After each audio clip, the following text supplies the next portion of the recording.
Il y a encore quelques mois, Nadia Faïd enseignait la littérature anglo-américaine dans une université à Bagdad.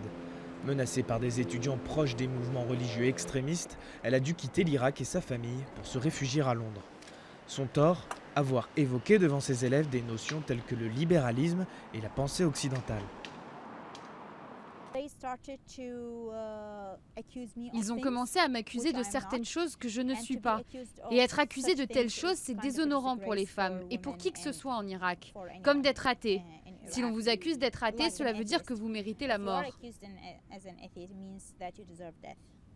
L'assassinat le 18 août dernier de l'ancien directeur des Antiquités de Palmyre par l'État islamique a mis en lumière le danger auquel sont confrontés les universitaires dans des pays comme la Syrie ou l'Irak. Ils figurent souvent parmi les premières victimes des violences.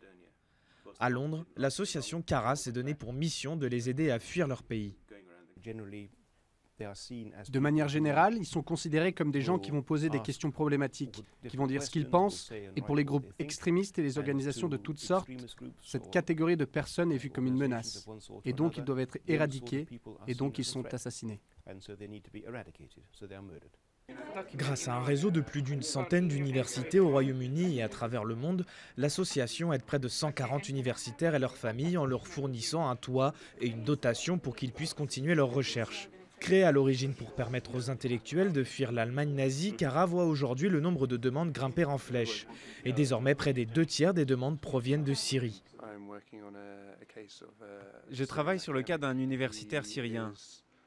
Il a peur d'être appelé pour faire son service militaire, alors que jusqu'à récemment, les universitaires en étaient exemptés.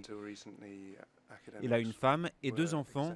Donc nous cherchons des fonds afin de lui permettre à la fois de continuer ses recherches ici, mais aussi de permettre à sa femme et ses enfants de s'enfuir.